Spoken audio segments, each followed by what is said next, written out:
Welcome, grade 8. This is Sazamar Tawaf. Again, we have the electricity. We have connections in houses. Electric connections in houses is done in parallel. Why? Because we said if one of the instruments is not used or damaged, others will not be affected. The fuse is connected to the main board in series. Okay, here we have effects of electric current. We have the main effects, thermal effect and magnetic effect of electric current. Here we have the electric bulb, the electric heater, the electric iron, and the fuse, whereas here we have the electric magnet, the bell, and the telephone. Here they only rely on the electric bell and the telephone.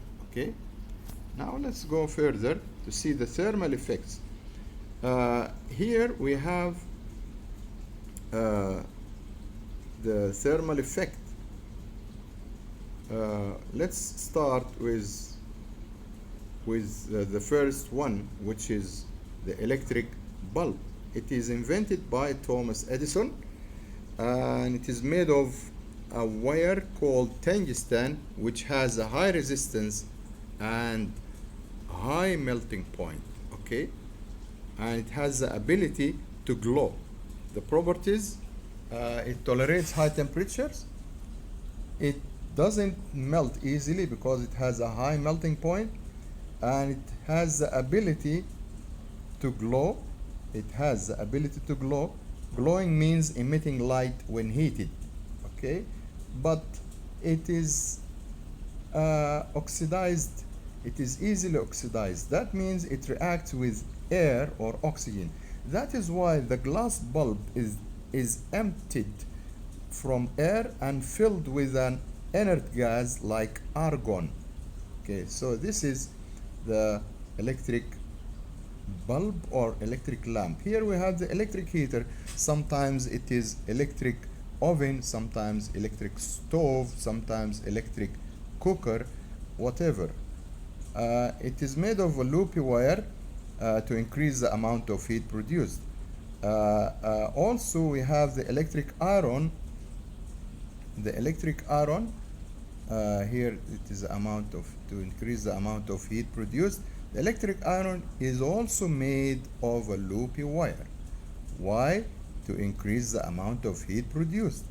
And the fourth one is the fuse. Here we have the fuse has a high resistance and a high melting point. A high resistance, sorry. Here this is high resistance. Sorry for that. And it has high resistance and low melting point. Okay. It is connected in the first part of the circuit. Why? To protect the inner electric instruments against any sudden increase in the electric current intensity. How? This is done through several stages you can study in the book, but it is simply when the electric current increases, the wire of the fuse melts and stops the flow of electric current. Let's go to the magnetic effect of electric current. We have, these are several points you can revise. We are interested in the electric bell and the telephone here. The electric magnet is drawn somewhere else. Here we have the electric bell. It is made of several parts. Here we have the hammer, the gong, we have the electromagnet, we have the screw, etc. These are the different parts, but you can study them here when you have an extra time. These are the points here to explain how the electric bell is working. The telephone here, the telephone is invented by Graham Bell. It is made of the transmitter or the sender, which converts the sound energy to electric vibrations and then to electromagnetic energy. And the receiver converts the electric or the electromagnetic energy into sound waves.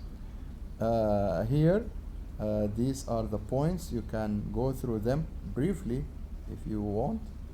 These are the different points and the steps how the telephone works. Okay,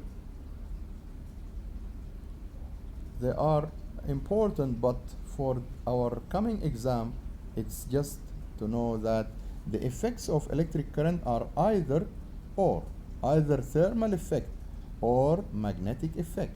The thermal effect includes electric bulb or lamp. Here we have the electric bell.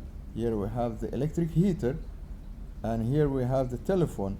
Here we have the electric iron and also the fuse. So you are sometimes asked to find out the odd word from these words. Oftenly it's electric bell beside three of them. Here they sometimes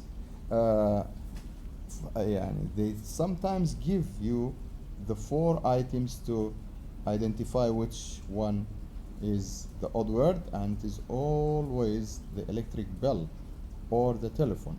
Okay, let's stop here and continue later. Thank you.